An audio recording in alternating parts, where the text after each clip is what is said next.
te rever, amigo, a percorrer aleias do nosso jardim, buscando um certo passarinho,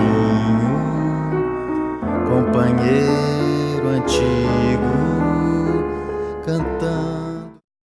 O contexto de criação do Jardim Botânico, né, é um contexto muito rico, né, para a história do Brasil, que é um momento de mudanças, né, bastante significativas. Esse contexto de criação, vamos dizer assim, é o das guerras napoleônicas, né? A corte portuguesa ela é transferida para o Rio de Janeiro, que vai se tornar a nova sede do governo português. A corte portuguesa, para se manter aqui, ela precisa de apoio, né, dos grandes proprietários que se beneficiavam e comerciantes que se beneficiavam anteriormente à quebra do monopólio, né? Então, o Dom João ele começa com uma política, inicia uma política de doação de grandes propriedades, de doação de títulos de nobreza e escravos. Foram observados vários lugares no Rio de Janeiro, inclusive o Quinto da Boa Vista, um jardim que havia no alto do Morro do Castelo também. Eram ideias possíveis e aqui na Lagoa Rodrigues de Freitas era uma possibilidade. Essa possibilidade foi concretizada aos poucos. Nós não somos o primeiro jardim do Rio de Janeiro, já havia outros jardins botânicos no Rio de Janeiro, e também não somos o do Brasil, muito menos, porque já havia alguns outros jardins botânicos em outros estados, começando pelo de Belém do Pará. Então, esse jardim cumpria, na verdade, a mesma função que os demais jardins botânicos. De certa maneira, a ideia era criar uma rede de jardins botânicos para cultivar espécies que fossem de interesse mercantil. Porém, nossas plantas não tinham mercados, até porque elas não eram conhecidas, a maioria delas, nem por nós mesmos, brasileiros, nem portugueses.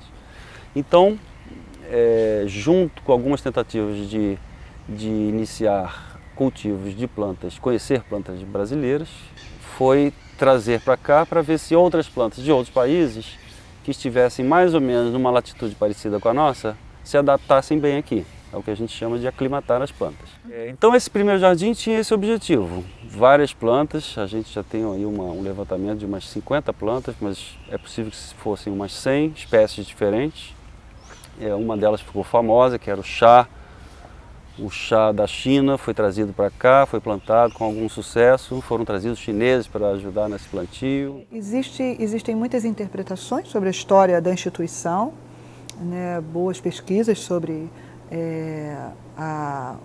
as mudanças que ocorreram na instituição, os diferentes diretores, a formação deles, e cada diretor que esteve à frente do jardim implementou, né, um perfil para essa instituição. Tivemos militares, homens da política, médicos, né, e o Jardim Botânico ele nunca esteve isolado, ele sempre esteve numa rede, né,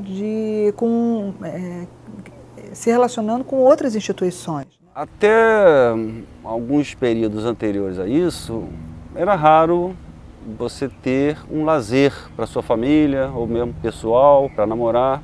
Isso foi uma certa novidade que o século XIX trouxe. Nós tínhamos um novo modelo econômico emergente, que viria a ser o capitalismo. O capitalismo possibilita algo que antigamente você não tinha muito. Você cria um lugar de trabalho e você cria um lugar de ócio. Nosso lazer aqui, nosso Jardim Botânico, se adaptou a esse novo tempo. A partir desse momento aí, em 1925, um diretor que a gente teve aqui, chamado Frei Leandro, foi diretor aqui e ele criou algumas coisas que são características de um lugar de visitação. Então, um lago com um cômoro, que é um pequeno morro para você visualizar o lago, fruir isso, você ficar parado, só pensando, contemplando. Árvores, água correndo, passarinhos e sombra. Você tendo esses elementos reunidos e organizados, isso passa a ser uma representação de uma paisagem ideal e que nesse século XIX voltou a ser muito atrativa pelos mesmos motivos de sempre. As pessoas daquela época já se sentiam sufocadas pela cidade pelo urbano, pela confusão que o urbano é. Então, a educação ambiental ela tem crescido muito, né? Ela tem uma política nacional própria. Alguns estados têm as políticas estaduais, alguns estados têm os programas estaduais de educação ambiental, onde há os indicativos, as diretrizes, os princípios e os indicativos, como trabalhar a educação formal, como trabalhar a educação não formal, como trabalhar na educação não formal. Pega muito o Jardim Botânico porque nós não estamos em sala de aula, mas o Jardim Botânico ele é um espaço de aula aberto, né? Então, a importância da educação ambiental é formar, hoje em dia a gente tem isso muito bem claro, é formar cidadão. Claro que o cidadão ele se forma em vários espaços, mas para a cidadania ambiental, Jardim Botânico e espaços similares são importantíssimos para essa educação. Como um ambiente de todos, então tem uma parte colaborativa. Então, se eu ajo de uma maneira contra a natureza, eu estou agindo contra mim e contra todos. Então, ela é muito solidária. Como o nosso Jardim Botânico é um jardim de pesquisa, de estudo e pesquisa, o que acontece? O nosso arboreto já é um laboratório vivo, tá? Os estudantes vêm para cá, ele trabalha em determinadas áreas, tá? E que os visitantes leigos, eles têm que respeitar aquele espaço, porque qualquer coisa que seja modificada na pesquisa daquele estudante, que leva meses, inclusive até ano, pode ser alterado. Então, a gente faz o seguinte, tem um regulamento de uso que cria as normas, né? Você não pode fazer um piquenique no gramado, porque esse gramado também pode conter informação para o estudante que vem aqui fazer todo esse laboratório. Eu não vou chamar de truque, não, porque não é um truque. Assim, em vez de separar, o que a gente tem que fazer é juntar. É fazer com que a visitação continue a ter esse lado que ela tem hoje, que é muito importante, contemplativo, a pessoa ter um tempo para se interiorizar e ao mesmo tempo conviver com a natureza, mas ao mesmo tempo aproveitar e oferecer oportunidade do sujeito. Num dia ele visita só para flanar, mas no outro dia ele já pode seguir, por exemplo, a trilha da história natural das plantas. Pega lá o folder, ou numa parceria público-privada daqui a pouco, o celular, e aí ele vai descobrir que primeiro foram os musgos, depois samambaias, dicotiledôneas, que flores só surgiram centenas de milhões de anos depois das primeiras plantas. O outro pode ser olhando no celular e descobrindo que aquela árvore está num samba do Nelson Cavaquinho. O outro pode ser pela comida. Olha ali e descobre, essa frutinha aí, os caras fazem arroz em Goiás, pequi, qualquer coisa. O outro pode ser um interesse diretamente, tanto faz. É só dar janelas para que a visitação possa ser amplificada no seu significado.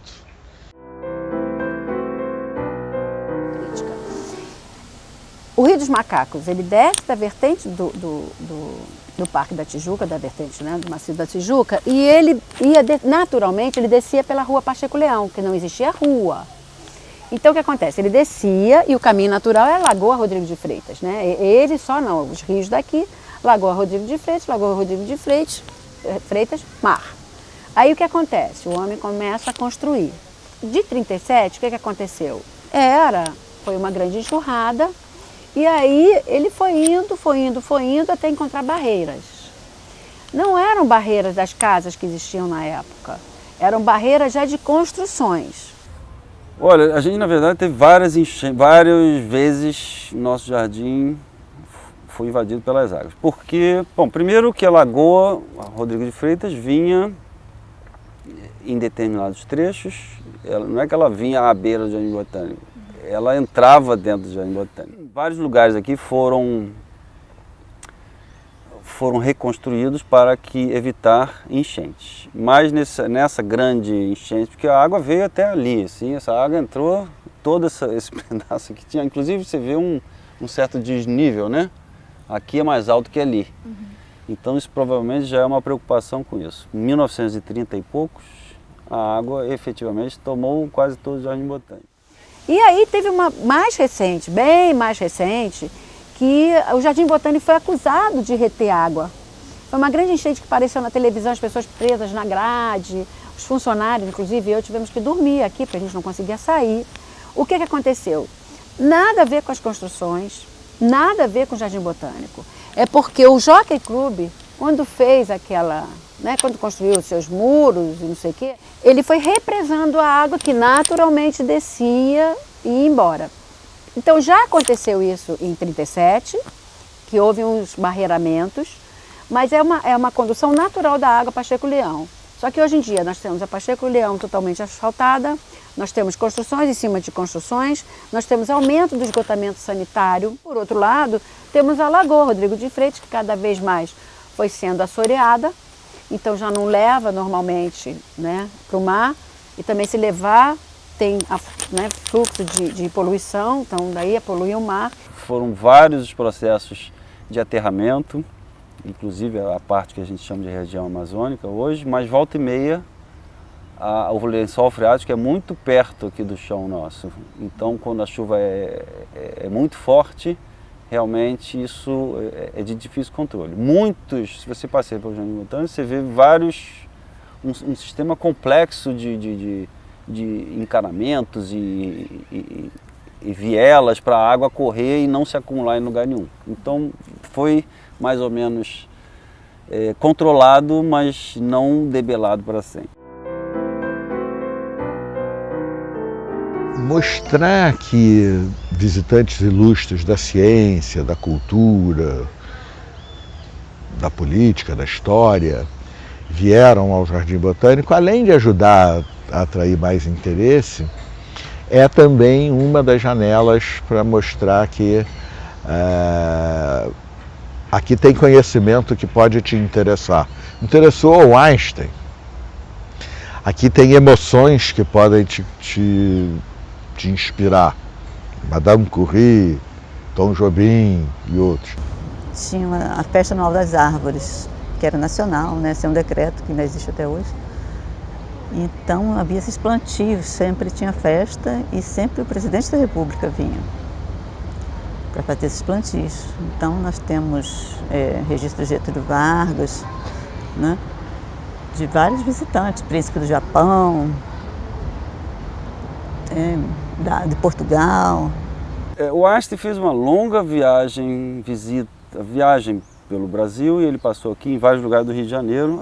Isso é em torno de 1830 e poucos, 35, alguma coisa assim, não lembro muito bem. A gente tem até uma placa comemorativa aqui. Ele subiu nessas matas e ele dá depoimentos aqui, o que ele viu. É bem interessante existem vários relatos de pessoas que vieram aqui, como a gente tem 200 e tantos anos, então as pessoas passavam aqui, davam suas opiniões, registravam os seus relatos de viagem. É um dos lugares mais visitados no Rio de Janeiro. Então é o Corcovado, o Pão de Açúcar, o Jardim Botânico está nessa lista. Então todos os dias tem alguém aqui considerado importante ou ilustre, enfim, seja o político, artista, enfim.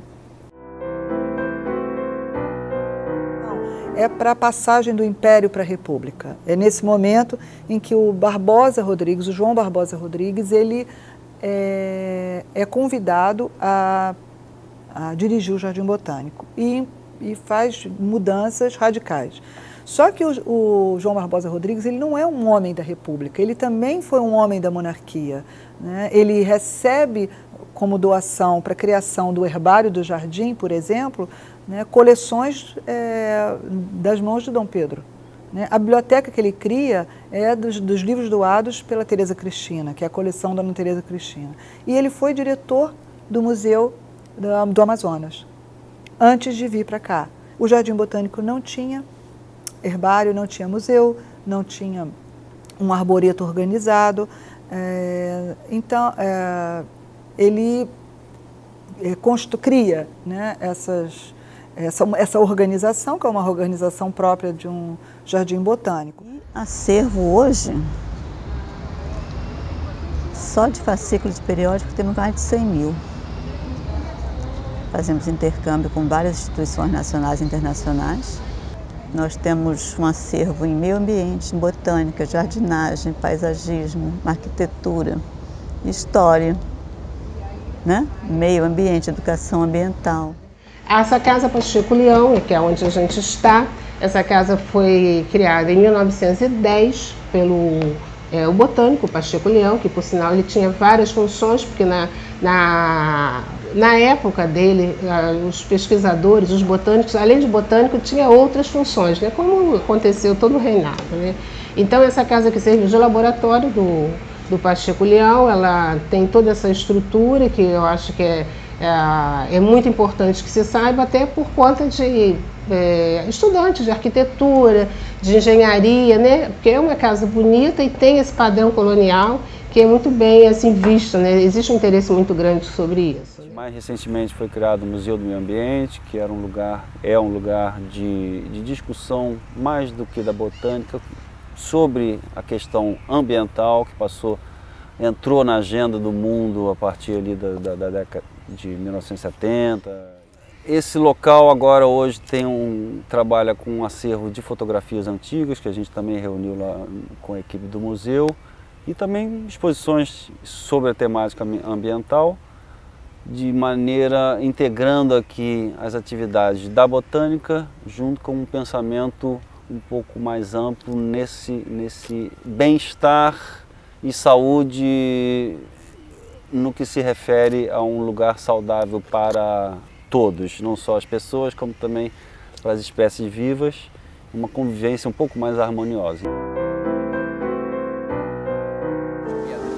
Então, o Jardim Botânico ele tem uma importância, claro que ele tem uma importância da biodiversidade enquanto biodiversidade, de abranger uma biodiversidade nacional, de espécies, né, espécies brasileiras e também de espécies estrangeiras. Não vamos descartar isso.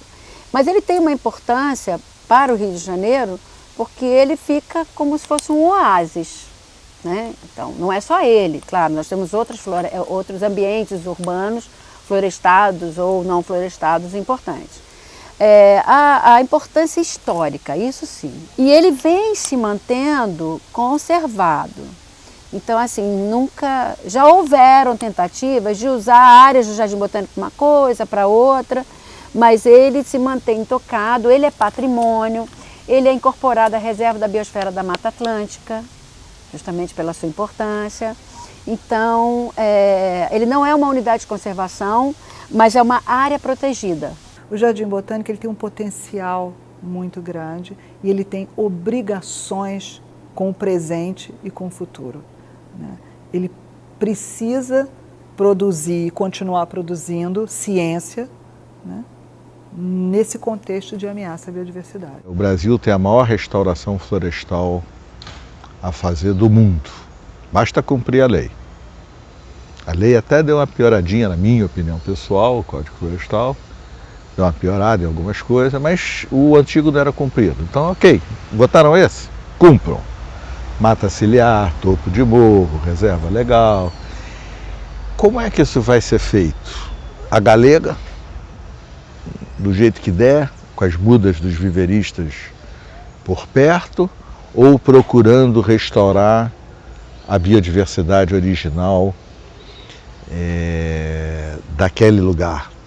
E isso é muito específico. A Mata Atlântica é uma na região serrana, é outra na Costa Verde. Então, esse engajamento do conhecimento botânico na restauração florestal, que a gente prefere até chamar de restauração ecológica, por conta disso, é o nosso trabalho do futuro. Então tem um jardim botânico do passado, mas que está vivo, um do presente, que está muito vivo, e um do futuro, que é um bebê, mas é muito importante para o Brasil.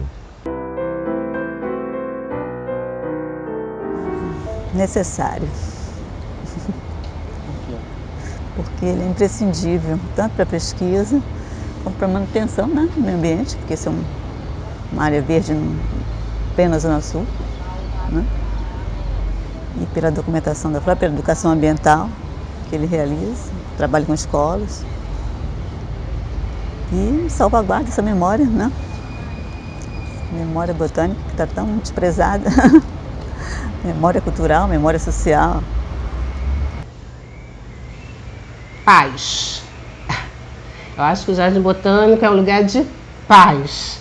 Tá? Eu costumo chegar cedo, eu gosto de atravessar o parque, sabe? Eu acho que é onde você contempla, sabe? A paz de ouvir os pássaros, sabe? De ouvir a cascata. Então, paz é a definição do Jardim Botânico. Ai, ai, ai, ai, ai. Ó, eu vou dar uma palavra que tem a ver com a missão do jardim, que é conservação. Mas eu vou dar uma segunda, que você me provocou, porque eu sou da área de educação. Então, é um espaço de formação de toda e qualquer pessoa, uma formação cidadã. Acho que seria potencialidade. A paisagem. Paisagem, eu acho que aqui é uma grande possibilidade de observação da paisagem construída pelo ser humano. Flor. E as rosas não falam, as rosas exalam o perfume que roubam de ti.